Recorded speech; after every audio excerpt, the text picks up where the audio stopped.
Hello and welcome to MotoGP Mac. Just went through the Misano race and World Superbike. And one of the questions I want to ask everybody is, should a manufacturer, for being the best manufacturer, making the best bike, get penalized? It seems to be the trend these days. Well, Joe, starting off the show nicely there, Jake. Joe, with a nice little, oh, hello, here we go. You know, you could have started off saying, Joe, it's a beautiful day here. Joe, everyone is happy. Ireland Sunshine, lollipops, and rainbows everywhere. Currently, Ireland is going through a heat wave. We're hotter than most of Middle Europe. You know, so the sun comes out, the clothes come off. So every fella over here is happy watching the women walking around the place. And then you go straight into, oh, why should we penalize manufacturers? I think, look. Can you realize, since they started this balancing, all right? European and the Japanese manufacturers, right? The European manufacturers, every time they even think about winning something, they get penalized for something for having a good bike. Yeah.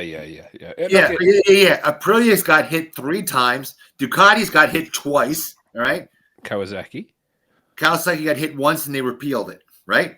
That's the balance. No. Daddy Ray got done twice. His Kawasaki got done twice. That's right. He got done twice. They gave him one. That's back 6 years or 8 or 10 years of. Yeah, but they still haven't given them fucking back to him. They gave him the one back. Yes, they did. They had to this year, and they took it off Ducati when they gave it back to Kawasaki. Yeah, and that was only, really, honestly, that was just to put it on the Ducati. They said, "Well, we won't admit our mistake. We'll just push it over." Right? Look, keep everybody happy. I get you, Rook. I think the intent that they went out with was to try and level things up and bring things closer. And look, no, because they do it in World Series and well, no, success penalties it has always been a big thing in Europe. Then it's all bullshit. It's always been bullshit too. I mean, what they're doing is they're saying, how many fans do we have? We want to keep the fans happy, the fanboys. We want to keep them happy. We want to keep the happy. Whistling around, it's whistling because their brand is in the garage, and they want to see him winning races. But I will do. Makes a better bike, and they don't sell as many. They don't give a rat's ass. They don't get as much money. True, but that's not racing, and that's not something that happens other than Dorna that I can think of. No. Yeah, but Dorna are a twofold thing. They're not just a motorbike racing industry, right? They're also an entertainment industry, right? And I'll be very honest. All entertainment industries. The whole thing is an entertainment industry. In other words, cars or bikes or boats. And that's a lame ass excuse. But that's what's happening. Look at Formula One. Look at MotoGP. They're all bringing in these things to make it more sensationalized for the fans. Right, like, but they're not giving. But they're not by how many people, how many fans they have. They're not saying. 1 second now. Let me talk about Formula One for a second. Miami Grand Prix, right? They brought all the racing drivers out onto the grid with a walkthrough calling out their name, right? Never happens in Europe. Do you know what I mean? Never. Do you know what I mean? And it all starts to build up a show and all of this, right? And this starts building things bigger within the circle. And now all of a sudden you go to the Las Vegas Grand Prix, a $500 ticket for a weekend is now $5,000, right? It's a money thing. I personally, if I had my choice to go see British Superbikes or go see World Superbikes, I would go see British Superbikes. And I'll tell you the reason why is because I could not predict who would be on that podium. I could not predict it. So therefore, I know I'm going to be surprised. Well, that goes with a lot of sports. That's just football, baseball, boxing. But what the senior management of Dorna and all of these people are seeing is, okay, this person is winning constantly. Do you know what I mean? And it's not even that. They start them off on the back foot. Christ, Ducati got his title. They got fined before the bike even turned a wheel in 2019. They warned them, if your bike comes out and it's too good, you're going to get fined. Now, come on, that's wrong. How many races this year has Bautista won? Don't care. 17. Racing has ups and downs. When Yamaha wins all the time, when Ray won all the time, he went 6 years before they gave him a fucking fine. They put it. They sanctioned him. No, they did not hit him right. He went 4 years and he still won 2 after they took off the revs off the bike. Yeah, but it took years for him to do it. Took him 4 years, right? And that's when the concept came in. No, that concept was before that. That concept was back when Aprilia was kicked out. Remember? No, the concept came in, and I can see it in the regulations for the engine specs that they are regulated to. The engine regulator goes back to 17 or 18. So what's that? That's 6 years ago. No, but they did the same thing with Aprilia back in 2012. They changed that where they said with Aprilia that you can't use forged parts. That's completely different than cutting the engine revs. No. They cut the engine revs in Aprilia. Yes, they did. I'll have to dig that one out, but I don't think from the regulations. They did it twice. And then they hit finally the third one when they said you can't use forged parts. They just went, screw you. I've had enough of you. Because they said, our advantage is being able to rev higher, and you're kicking that. Yeah. Look, listen. Now you're telling me you can't have forged parts, which kicks us more than anybody else. And we're an itty bitty company. I mean, come on, it's so blatant. Come on, you got to have eyes. You'd have to be a blithering idiot. But 1 second, and I'll go back down to the 5 minutes before what we had in this conversation. I don't agree with success ballast or success penalties, but they are very common in place in sport over here in this side of the world, and that is. And I get and I understand what Dorna and the FIM are trying to do to level up the playing field so that but it's clearly not working. Oh, right? No. And neither one of us like it at all. It shouldn't be happening to any manufacturer. And I do find, and I'll be very honest, I do find the current race for second in Superbikes a bit meh. Today's race was very good with Top Rack. It does. Do you know what I mean? And that's what happened with Ray and all of these people. And I get what they're trying to do. They're making a bit of a piss poor thing of it. If you go and look at because they didn't have it, Aprilia would still be in there. Aprilia would be tongue in cheek with Ducati, right? Because they were super strong. If you think Ducati had advantage, Christ, remember how fast the Aprilias were down the straight line compared to everybody else. They just blew them away, right? Kawasaki would have a better package. Yep. They just gave it back to them, but they lost all that time in development. If you look at today's race in Misano, right? Okay, Kawasaki didn't test there recently, okay? But Lowe's and Ray finished close to each other again in today's race. Yeah. Do you know what I mean? Lowe's is an okay rider. He's not supposed to be at Ray's level. Do you know what I mean? He's a very good number 2 rider, and he's very close to him finishing up. So I look at it, the Kawasaki is probably in the worst shape that it's in. Saying that, the Kawasaki hasn't been redeveloped properly in a couple of years. Like, we haven't seen a brand new spanker new ZXR10 come out. Right. It's all tweaks. If you took out Bautista, there's not like they're killing Ducati's killing everybody too. Yeah, exactly. Like Bautista. But the announcers are whining. It's like you think he was lapping people as he was, drinking a margarita. Okay. Like look at the start of the race, he dropped 2 places, and by the halfway through lap 2, he had those 2 places back, and he fucked off. Yeah, but he's riding very well. They're not taking that. He is riding unbelievably, and it's like when Ray got off the Honda and got onto the Kawasaki, it just clicked. Yep, and that's it, and that's what you're fighting. And okay, it's great, and it's this and it's that.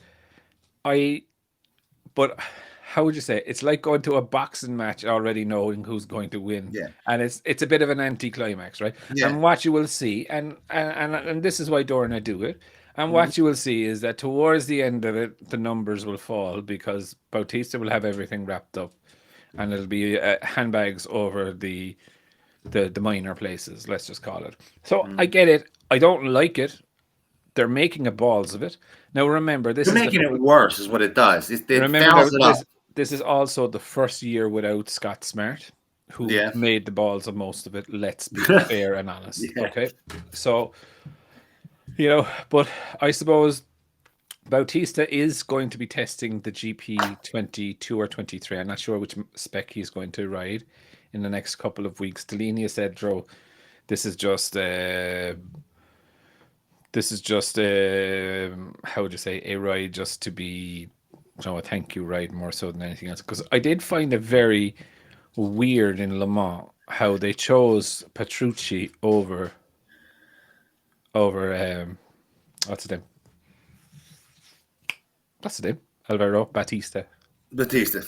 Yeah. So I find it very weird how they chose. But look, maybe it was because Petrucci was not in the title hunt, or Petrucci had recently ridden the Ducati. Do you know what I mean? No, it was a Suzuki that Petrucci was last on before. But look, yeah, I do find it weird that they would kind of snub him in a way. Maybe it was because he's leading the championship. They didn't want him to hurt himself. But still, fuck it. Like, if you have a fella that's blowing everyone away in World Superbike, and there's an opportunity to put him into MotoGP and see how he gets on, would you not put him there? See, they might be thinking maybe they think they've had him on there before, and his ticket stamped maybe already. Maybe so. I think maybe. Look, I'm personally not a Bautista fan. I'd be very honest with you. Something about his character I just can't warm to. Is he a great rider? He absolutely 110% is, and he's proving it. He's gelled with the Ducati like a duck to water. He went to Honda.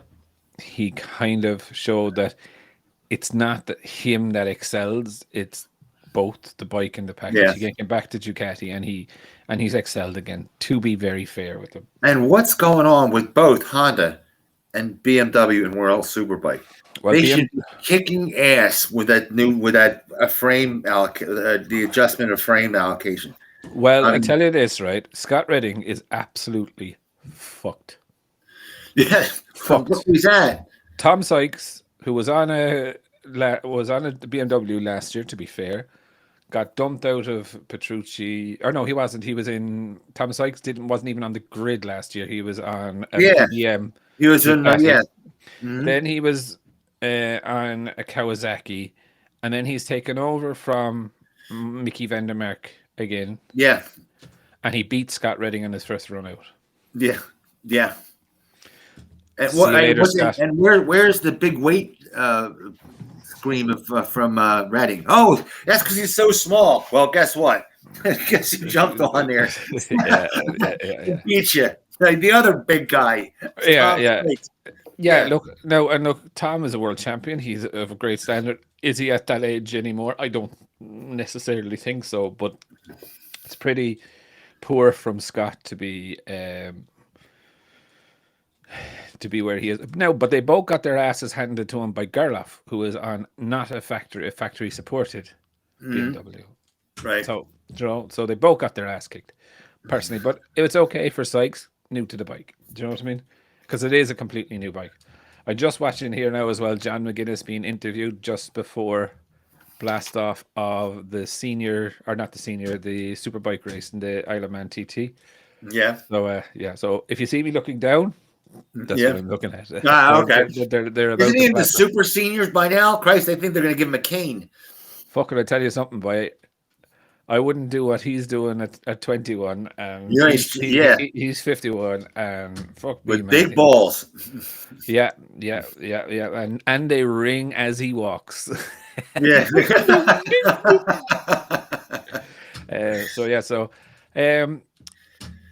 Marky Marquez, very interesting comments about his Calic chassis. No, did you hear what he said? You know, I find it super interesting. First of all, that he's gone back to, I'm not an engineer. This is for Honda to fix. Well, fuck it. Actually, it's for Calix now to fix, right? Not Honda. Yeah. But again, Mark is up to his trickery. He came out and he said about, it's only a small bit and whatever, right? But now eventually he comes around. He says, well, I can actually feel the front end. It gives me more warnings. Now, okay, yes, he crashed a few times in the Le Mans race, right? But you would expect that, in my view, you'd expect that out of Marc Marquez. He has a brand new chassis to push to the limit. You crash it until you find it. He now says that he prefers the turn-in of the Honda chassis, but then saying that it doesn't give you any feel. You can't feel what's going on in the front end. Whereas with the Calyx, you can feel what's going on and it's a little bit more forgiving. So if you make a mistake, you can run wide. Whereas with the Honda, if you make a mistake, 9 times out of 10, you're going to go down. I think it's quite interesting, though, that he gave that little bit of a nugget of it. Then when you look at Mir, same chassis and down the road constantly. I just think it's very weird that Mark would just turn around and be like, okay, this is what it is, but it's only a small hill. He's more this whole Calyx thing has been weird from a PR value thing. It has been strange from day one. 100%.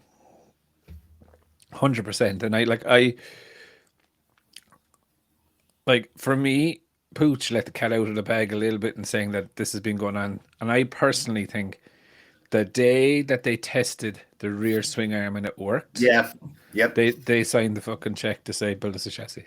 Yep. Or a frame. Now it definitely looks that way, because remember we said it couldn't happen this fast.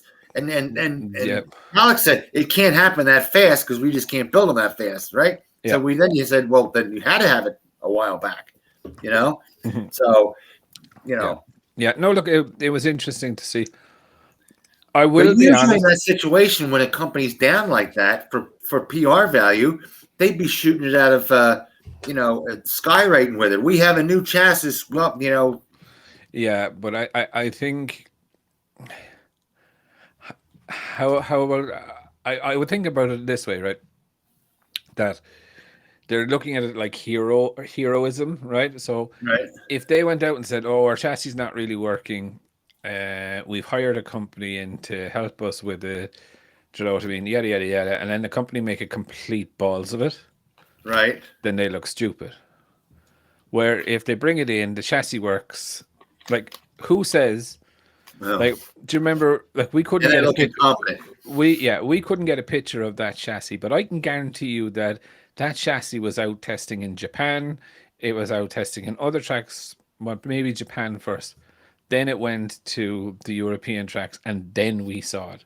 So they had a lot of miles on that chassis already. I think they would have worn the tires down to the canvas testing that, do you know what I mean, to get the maximum out of their sets. They were down to air. Right?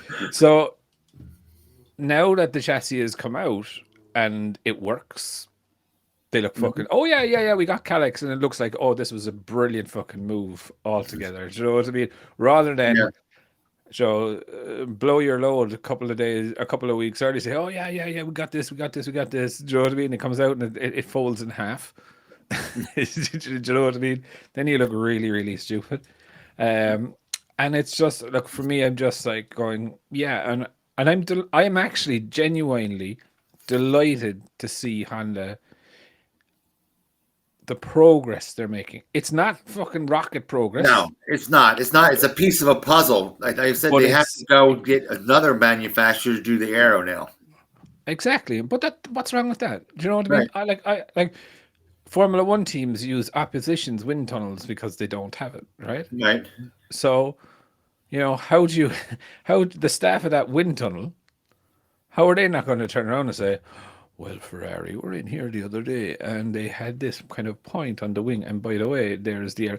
Do you know what I mean? Yeah. Like, there is an NDA and all of this and whatever, but it's really hard to get a full understanding of how these things don't come across. And it's not a problem for me to see these things being outsourced. Do you know what I mean? Calyx, well, don't forget, Honda always said we're the great engineers. They patted themselves on the back for so long. Okay, they had the weakest engineering, and then they were patting themselves in the back that they were the best. Right? Yeah, but like I'm fucking sexy out. Like, do you know what I mean? Once a few years ago, do you know, and I like to think that too at times, you know. And I'm so look, some companies just hold on to the past and believe, because they were champions in the past, they'll be champions in the future. Maybe they will, maybe they won't. But it has a corporate ring to it, yeah. Yeah. The TT now is about to start the Superbike race. I think it's Dave Johnson is up first. Yeah. 2 hours. And this is one of the things in seventh heaven right now, folks. This is one of the things that I love about the TT, right? And when you look at like Superbike racing, 45 minutes? Mm-hmm. MotoGP 45 minutes, right? These lads are going to go out and tackle the TT course in the senior race, right? It's about 17, 18 minutes a lap, whatever, right? Right. They're going to do 6 laps. Oh, God. 6 laps at 37 miles, 0.6 miles a lap. Yeah. Do the math. This isn't NASCAR. This isn't go fast, go left. McGuinness is just about to blast off. One, he's away. Big John is away. But yeah, but that's nearly 2 hours at that speed. Do you know what I mean? And it's just, for me, it's just. Yeah, and if you crash, you're flying through somebody's front window, you know. Yeah. Look, there's not a lot of people that have had a really big crash at the TT and walked away unhurt. But what I actually find very interesting about the TT, that's one of the things I was actually always trying to find out. From when the first bike starts to the last bike leaves is 9 minutes. Okay. That's their window. So they have to have the track or begin the track clearing because they have all stuff up in the thing for the start line and sponsorship and all that. But they've all that they've like only 3 or 4 minutes to roll all that away and close off the track before the first bike comes through. Yeah. Do you know what I mean? It is kind of a little bit freaky, but anyway, back to Honda. I think, look, I'm very happy with Honda, to be very honest. Well, we always like to see another manufacturer, and they've been dragging so long, and it's kind of like, if you've known it's the rider for so long, you want to see at least somebody get on there and have more than one rider for this whole. Yeah. Look, I think this year is a massive year for Honda. They have Kawuchi in there now, right? Which he's what we call in Ireland, he's no daw. He's not stupid. Do you know what I mean? He's probably he is a really, really good engineer, and he will probably whip them into shape quite quickly. They're outsourcing things to Calix. Do you know what I mean? Maybe they need to start outsourcing some aero, but what they have done really smartly is they've taken everyone's aero, tried it, and seen what it does. So for me, it's the Japanese way. Yeah, but you understand the principles and what it's doing. Yeah. And then you think why they can't do this in CFD. I don't really know. I would have thought that they would have. Maybe it's a Japanese way of actually build it and do it. Now, look, their concept is slightly different, especially in the downward ducts, to Ducati and to KTM. But again, the theory is the same. Well, if they're going to add something, it should be chassis because, like you always say, DNA, chassis and handling is not in the Honda's DNA. It's not. They've had one other good bike, and that was Meraki made theirs, the V5, right? Mm-hmm. That's it. The rest of them sucked. Yeah. Well, look. But like when you go back to an era of MotoGP racing, right? My view of this is that it was all about engine and chassis, right? Yeah. That's all it was. And if you look at the philosophy that both Yamaha and Honda keep going on about, it's engine and chassis. Yeah. Then now there's aero, but that doesn't fit in that little box of engine or box. chassis. Yeah, that makes new change, and Japan is not in the new change. And unfortunately, they just haven't moved fast enough with the types. I do find it interesting that Mark says it doesn't stop how he wants it to stop, and it doesn't accelerate how he wants it to accelerate. So, yeah, look, they're all on the same brakes. They're all on the Brembo brakes. So they're all on Brembo. Yeah. Maybe they all have the same brakes. Maybe it's the way the chassis is set up. Maybe he's talking about stability and braking. It's not the force; it's the stability. Jesus, we're only about 2 or 3 minutes in, and Dave Johnson's already been caught by Harrison. He's made up the 10 seconds. Oof. Yeah, Harrison's on it, and John Mack he's not. No one's caught him yet. So, anyway, look, I think it's Really, really interesting. To be fair on his comments on it. I also thought Gigi's comments were quite funny actually. Now we'll talk about the Yamaha bit because when I saw this first, I was just like, ugh. But like what he said when he came into Ducati first, he looked at the inline and the V, and he literally just came out and he said like, when I came into Ducati, this is the route I took because this was the best way or the best configuration for what we wanted to do. You know, if I thought it wasn't, I would have went another direction. Right? He was very complimentary towards Yamaha sticking with the. I thought it was really, really interesting how he was with it. Like he's like, I believe it can still work, and they can still win races. But the notable thing that he didn't say was that they can win championships. Yeah, I don't really think it'll work now. I'm so much sure of it. I think he's just being nice or just so bad. I think he was being politically correct, and look, we've killed Yamaha for a long enough time now, you know, that I think the dog on the street fucking knows Yamaha's problem. Gigi really came out and go, it's a dead end. You know, they're just beating a dead horse, folks. You know, that doesn't sound too good for the it's not. Yeah, it's not that it sounds bleak, but you know, I was lying in bed the other morning. I woke way too early, and I was actually thinking to myself, you know, about Yamaha, and I was like, going, it's fucking terrible that you're thinking about Yamaha while in bed. But anyway, yeah, it is. I was like, even if they did decide to come out with a revolutionary V4, it's not going to be next year, I don't think, and it will probably break ground halfway through 25 for the 26 regulations. That's the only time I could really, really see it happening. But the problem is that Fabio will probably be gone at that stage. Now, you mean him waiting that long? So he's good till he's supposed to be in there till the end of 24, right? Yeah.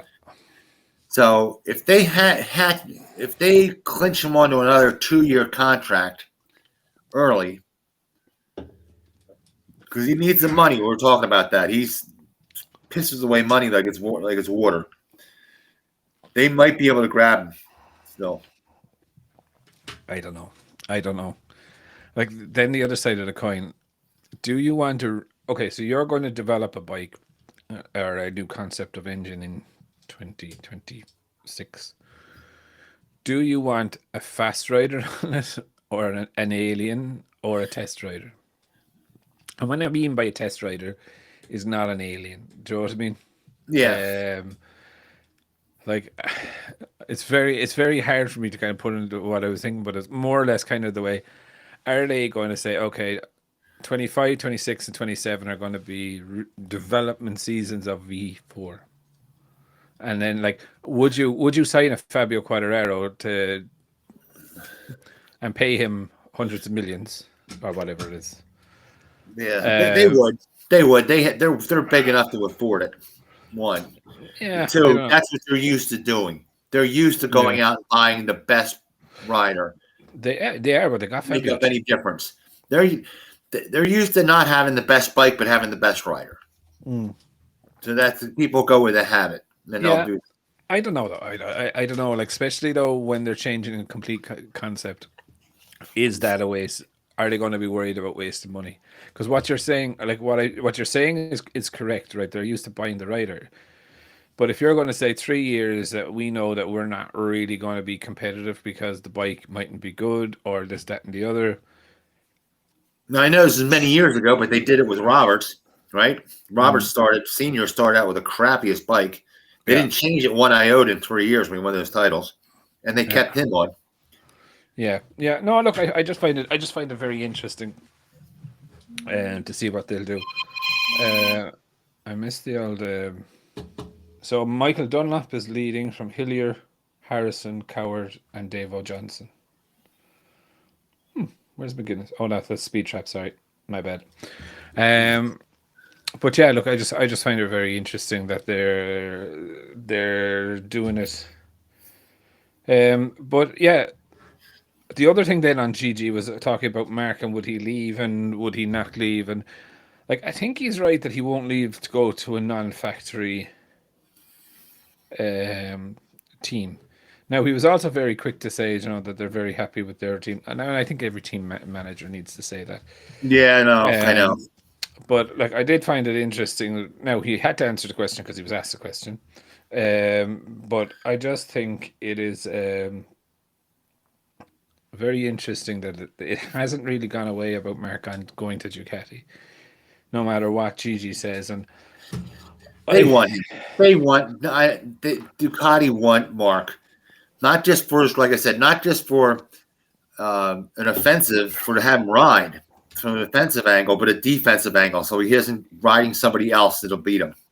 They'll beat the Ducati. Like I said, if he goes on to the KTM, he's going to win. If he goes on to the Aprilia, he's going to win.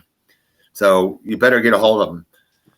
Yeah, I don't know. I struggle to seeing it happen, because I struggle to see them getting rid of Bastianini or thing before the end of 2024. So he's definitely not going to go. He's not going to go to a non-factory team, which. When you say non-factory team, though, he would go. I bet you he would go to Pramac. He would go to Grassini. I don't think he'd go to Grassini. No, they're not on works equipment though. No, you're right. But they'd go to a Pramac. I think, and they'd upgrade Grassini if they needed to put him there. Yeah, maybe. Now look, for me, Ducati hold a lot of the say what's going to happen within the season for next year, because of the two Pramac lads are out of contract. It'd be interesting to see where Martin will end up. A lot of people remember one thing about Ducati. Ducati's owned by Audi, and Audi or the Volkswagen Group are absolute bike nuts. Mm-hmm. Now Audi has Ducatis in the hallway, and the CEO has a GP bike in his office, and that's that type of thing. They have been bike nuts for as long as I can remember. They bought 5 or 6 companies. Yeah. Even the private, the chairman and the board of directors have their own bank to buy motorcycle companies. They did it out of their own pocket. I mean, that's nuts. Yeah, but look, that's a fan. It is a fan. I'm just not sure. Like time will tell, but like Gigi is fairly convinced that Mark won't go to a non-factory team. Like I never thought. Excuse me. I never thought, to be honest, if I would ever see Rossi go to a privateer team. Right. And he did. Do you know what and I mean? He did. So yeah, look, like I think it'd be interesting. But for me, Ducati with Pramac holds, like, anyone that's in Pramac is on a works factory contract. Plain and simple, right? Yeah. They're on a factory equipment, yada yada yada. And this was the thing that Uzio, who was Besekki's or the VR46 team manager, is like, well, Pramac is just a racing team with works equipment. We are a Ducati team. We need to have. So if you want to take Besekki, you need to just give us the factory equipment, because there's no point in Besekki going to another customer team when he has one right here. There. So I think it's interesting that they're putting the gun to their head a small bit. Do you know what I mean? Because I think personally, this is my thing, is that one of the signings that Ducati factory want is Besekki more than anything else in the world right now. I think he is the one that they've realized that there's a little touch of Rossi about him in that kind of way. Jordan, remember we were talking with Parrish about characters. I think he's going to be the next one that the fans love, because people do love Pecco and whatever, but they don't. They like Bastianini too. They he do, has yeah. that dopey kid kind of thing, Hey, how you doing? Dumb as a stone, kind of. Hi, I'm here. Yeah. Get on the bike, ride as fast as you can. Don't think about crashing. You're fine. Yeah. Do you know what I mean? Yeah. What was your setup? I have no idea. I just ride. Exactly. Yeah. And he says it flat, like, I don't know. I just ride the bike. What was your setup? I ride bikes, chase girls. That's it.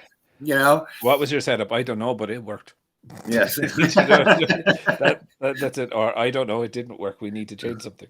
But look, I think it's quite an interesting space to be messing around in now. Is like, what are Ducati going to do? Because realistically, 6 of the 8 seats are up for grabs at the end of this year. Yeah. Which I find really interesting. Yeah. Because that's a lot of bums on seats, right? And maybe and don't forget, Ducati wants to cut out them 8 bikes. That's a hindrance, not a help. But look, if you look at it, right, I think one of them teams is going to go. I think Pramac will try and keep Jorge Martin. I think. Well, I was fairly confident that Zarco would go test rider, but I think so too. But no, they just re-signed Michele Pirro for 3 more years. So right. So well, maybe they're thinking they need to. There's nothing wrong with having 2 test riders. Yeah, but I think maybe Zarco to World Superbikes in place of Rinaldi. Yeah, wouldn't it be good to have 2 test riders at least for a year? How long did they then? No, 3 years they held on. Yeah, 3 years. You said 3 years. Ooh. So I think that's one spot left in Pramac, right? Yeah. In Grassini, I think they'll hold on to Alex Marquez. Yeah. I think Fabio Di Gianantonio. Yeah, so he's going to be hitting. He needs to do more this season. He needs to blow the doors off him for the next 4 or 5 races. And he has never done. He's never shown that kind of speed or period since day one. So I think he's hitting the bricks. Yeah, and then you have Bezzecchi in VR46. Not that impressed with him either. Bezzecchi. Yeah. Bezzecchi. No. No. Who am I thinking of? The next one. The other. I was Marini. Yeah. I was like, what the fuck are you on about? Bezzecchi. Yeah. Look, they're going to fight tooth and nail to keep him. I think he could fill one of the spots in Pramac if they do not give them factory equipment in VR46. Do you think? Did you just say they think they're going to work to hold Marini? No, I think Marini is safe anyway because he's the boss's brother. I don't know if that's going to hold too long. I mean, how long can it hold? The only that's a lot of money to be holding on. But if they have Bezzecchi now being paid for their wage bill and bike bill and all of that goes in half. Do you know what I mean? So it's not so much money anymore. But like Marini, he's safe pair of hands. He's just does not have that edge that some of them have, right? You know, one, he doesn't have the speed. But when he goes to push fast and goes toe to toe, he seems to go down, or he only crashed twice last year in any session. He's a safe pair of hands. He's the steady Eddie, we would call him, right? Steady Eddie, yeah. But saying that, right? If you think of a small teams thing, you probably do need a steady Eddie that is just gaining points and gaining points and gaining, not fucking setting the championship on light. Because remember, teams get money for the position they finish in. So if you have a steady Eddie that's bringing in the points, and the one fella that's throwing it down the road, but he could win 3 out of 10 races, and still score the same amount of points, but take the headlines. So I think Marini will be safe. The question mark is about Bezzecchi. Where will he go? The only thing where I could see they may allow Bezzecchi to go to Pramac is if Martin or Yamaha find someone to replace Franco Morbidelli. For me, that's where things get a little bit complex. Because if Franco Morbidelli's gone, he's history from Yamaha. Yeah, where does he fit in? Morbidelli? Yeah. World Superbike. Do you think they'll put him to World Superbike? Yeah. Could he go and replace Toprak? There you go. Or could Bradley Ray, who was fucking running well in Misano, be put into that team? Nah, he don't have the name. You don't. Not worth the PR money. Huh? It's not worth the PR money. He does have he has a good name in Europe. Does he? He is British Superbike champion from last year, so he would have a good pedigree. I don't know. It's his first year in World Supers. He's only doing the European rounds. But for me, if Martin goes to Yamaha, I think Bezzecchi will go to Pramac. I think if Yamaha don't put him into Morbidelli into Superbikes, I think Morbidelli will end up in VR46. Because if you look at it right now, okay, the bike is pretty shit in Yamaha, as we know. But Franco Morbidelli's stock is highly fucking toxically damaged. Oh, yeah, you ain't kidding. Right? But if you put it... Even down, okay? Well, even if in Yamaha in the situation they're in, I don't see why you keep Morbidelli, period.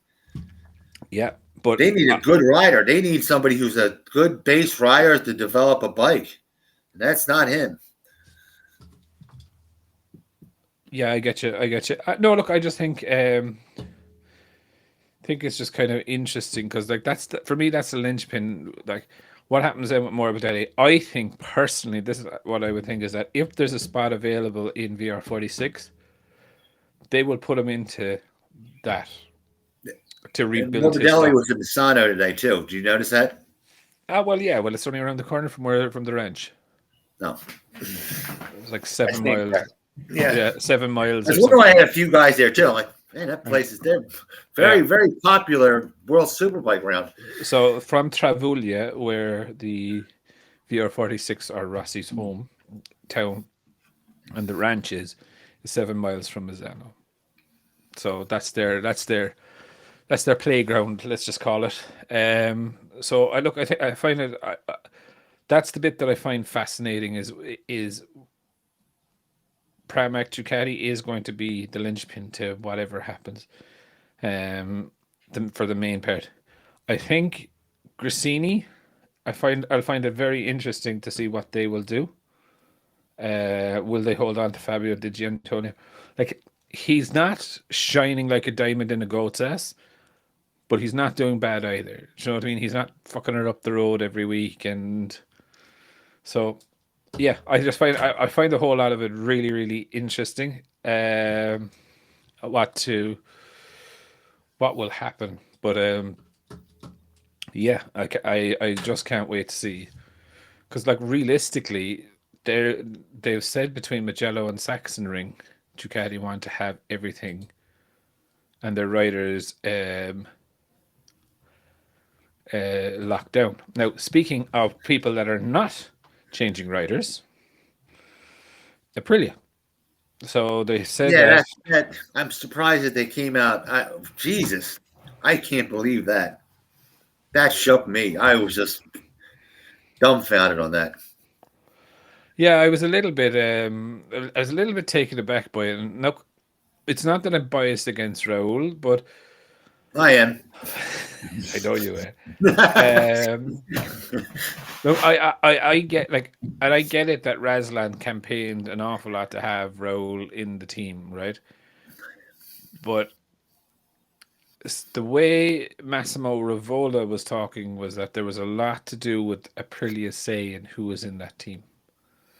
Do you know what I mean? That when you heard Rivola talk about them, he's like, I'm happy with them, I really trust them, and this, that, and the other.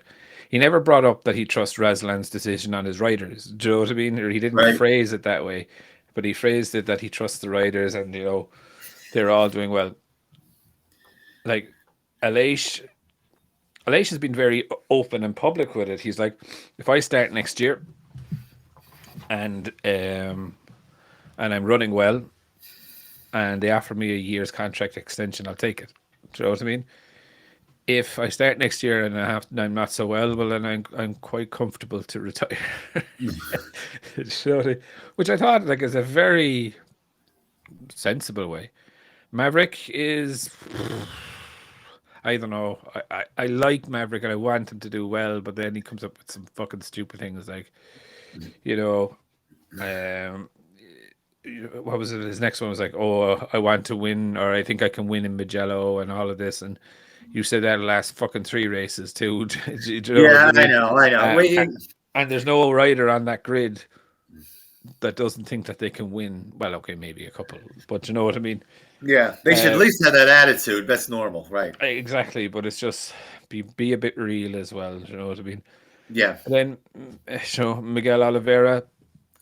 Some people are kind of Marmite to him. I don't mind him, to be honest. I think he's had an awful lot of bad luck this year. He couldn't make out in a woman's prison with a carton of cigarettes. He could not. My God. Not. And it's like for me, where I'm really looking at it is like,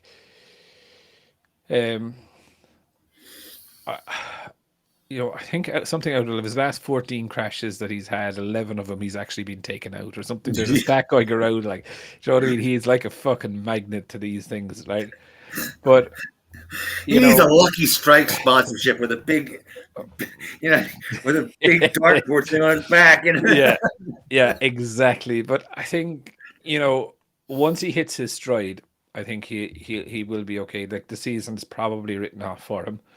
Next season, I would like to see him. I think he's earned a chance by being taken out so much in the first runs to go into the next season. Raul has had arm pump issues. Fair enough. I think that's more of holding on to the bike. But I don't trust what he says, period. Yeah, well, look, for me, where I'm a little bit lost in it, right, is that if he was on a works bike that was brand new and that had no sense of direction, or they didn't run that bike before, or configurations before, I'd say, okay, maybe fair enough. They're a bit lost in the direction that they want to go. But the way I see it is that bike was a previous race winner the year before. It's already a very strong bike. They already have a year's worth of data. They know what they want to do in it. Now, is it the team itself that are making poor decisions? But they're factory supported. Do you know what I mean? So I'm sure there's an Aprilia technician. I was thinking, maybe they just don't fire anybody. They're too damn nice. That's why the team has guys, not putting the correct switches in and not wiring simple shit right. But that was with the main factory team. That those issues. Right. I don't know. Not with the you're RNF right. guys, because they're brand new to the bike. So is it that the RNF team don't understand the bike? Which I find very weird, especially that they would have help from the engineers there. Right. That's what I'm talking about. Yeah. And I don't care what anyone says, that a rider is determined how good he is by his results on track. Yes, he had arm pump issues. Yeah. Unless it's a racial plot to put him back. Yeah. And I think he just needs to shut up a little bit more about his issues and just concentrate more on his riding, Yeah. Which, look, it's always hard to do. And don't get me wrong, he is a very, very talented rider. Anyone that gets to MotoGP has to be very talented, right? Nobody's a slouch there. But no, exactly. But when you look at it, he's just carrying himself wrong. Do you know what I mean? He's not performing on track. He's pointing fingers publicly. Do you know what I mean? Like he did last year. And now, he has a race-winning championship bike. I'll class it as a championship bike still. It is. You know what I mean? Even though that is it was the bike that took it to Ducati last year. That's right. Do you know what I mean? So it's not a slow... You're a hair's breadth off the Ducati. You can win. Yeah, exactly. Championship winning bike. You put Mark or you put Fabio or you. Yeah, they're gone. You put them on that bike. Yes. They will be fighting at the front. Yeah, you put Mark or Fabio on there, they'd have a title. Period. He is in his second year, and let's give him that. He is in his second year, but let's look at him against the class that he's in against, right? Marco Bezzecchi beats him hands down every time. You can say it's a Ducati. I would disagree with you 100%. He's now on Aprilia. He's still not performing. Yep. You look at Fabio Di Giannantonio. He is still ahead of him. In headlines, Fabio took pole in Mugello last year. And Di Giannanto's not like he's not like setting the world on fire either, and he's beating him. Exactly, and that's my kind of point, is that I just don't think he's coping with the pressure of having to perform to that level. Like, realistically, if you were Aprilia, maybe he's just not strong enough. Maybe he can't take the weight. The pressure. Yeah, I think if you're Aprilia and you're looking at the next up and comer, I think you would be looking at Tony Arbolino. Arbolino is his name, or I know Yamaha were looking at fella Lopez. Okay. You would start looking at one of those, or you would try and get a Costa. Right. Do you know what I mean? Like, now Raul will be there next year. There's probably no doubt of that. Or else it was just Aprilia being very, very nice, and Resland's going to be a bastard at the end of the year and say, listen, we're letting you go because you didn't reach the performance things within your contract, which they can, of course, do. Right? So, yeah, look, I just find it a very weird situation with what's going on with them. I was actually taken a little bit back. When they said that there was going to be no changes. I was also hopefully that we can see Miguel Oliveira back soon. I'd like to see him back at Mugello to see just to see him on track and try and get his season a bit on track. Yeah, we're gonna have to put tires over the side of his bike like a big tugboat. Bumpers. Bumpers. Yeah. We could also see Polo Spagro back, and this is probably one of the things that I most worry about in MotoGP nowadays is that the riders are trying to come back too fast, and the injuries that Pole's had. Fuck it, man. You know, there's no rush. Yeah. Like, at this point, why? There's no point in it. Yeah, like, one of the things I love about the TT is that it's a family, right? And you probably don't know him, but a fella called Connor Cummins came down sick with a thing, and the doctor said that they'll make a decision for him. Can he ride on Monday evening? Okay, so he's missed the Superbike race and he's missed the Super Sport race. And his team manager, Clive Paget, of Paget Honda, was interviewed about it. And he said, you know, Connor's a great guy. You know, it's very unfortunate and that what's happened. But as long as Connor wants to race, there will always be bikes there for him. He can come back next year. The bikes will be there for him. There's no problem. There's going to be no pressure putting us on this rider coming back. If he feels fit and ready and he passes his medical thing, he will do it. And I just thought, you know, that is actually great. But a rider will always want to race. Yep. So even if they're not able to, they will always want to race. And I think, like, if anything was to come out of Marquez's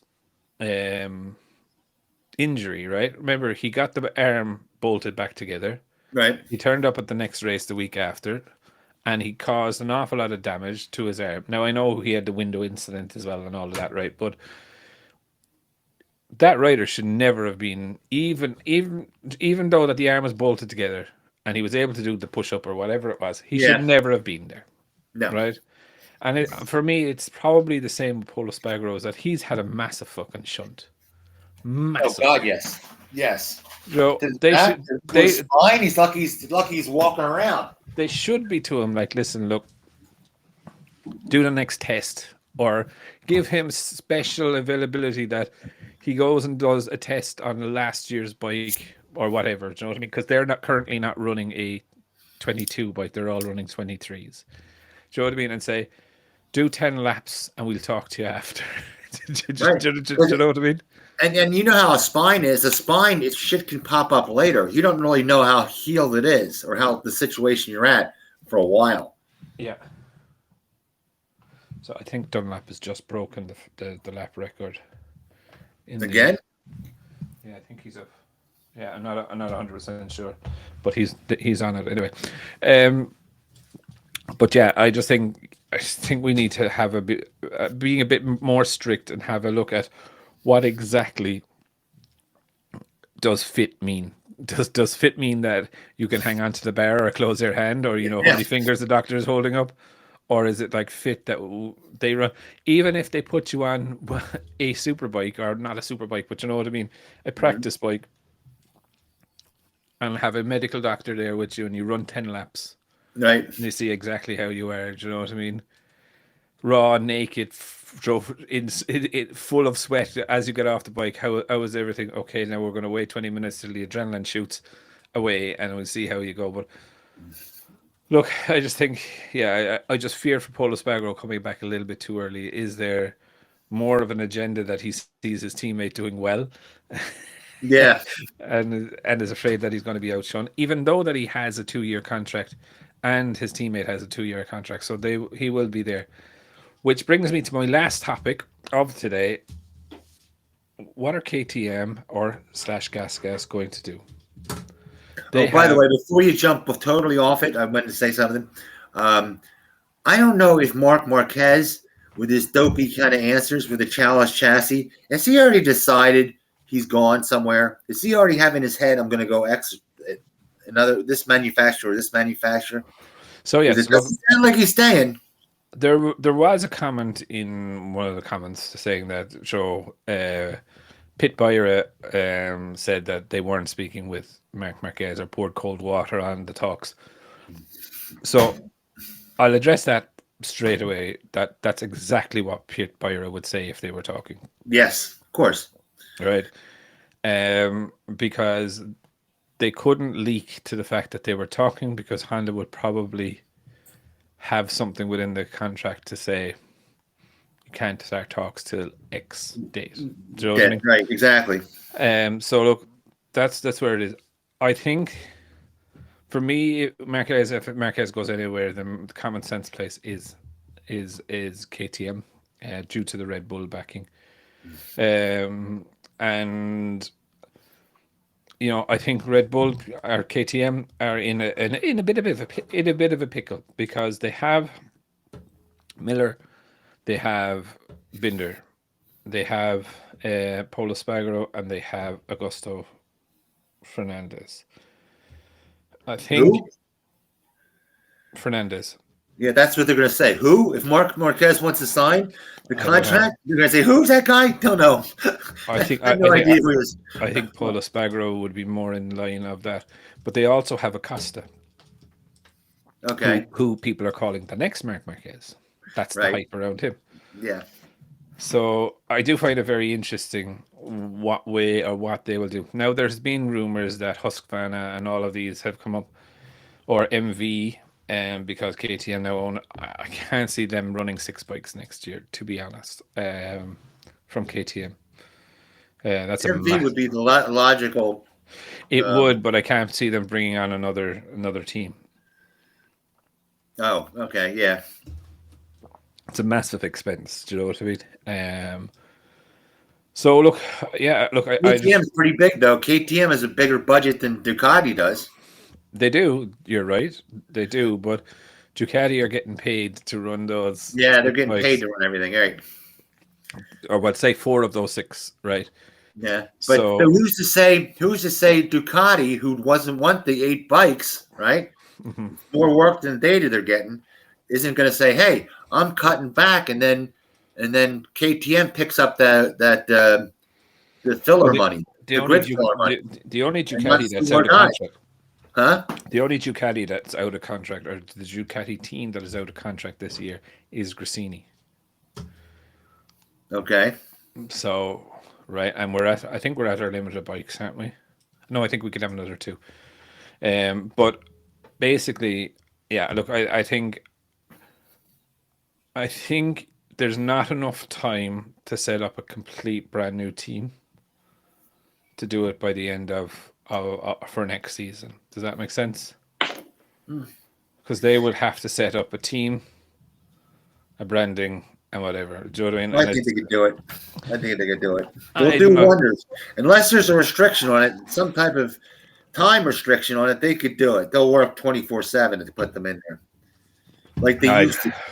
I think it's a very different machine to what it used to be now. Though, do you know what I mean?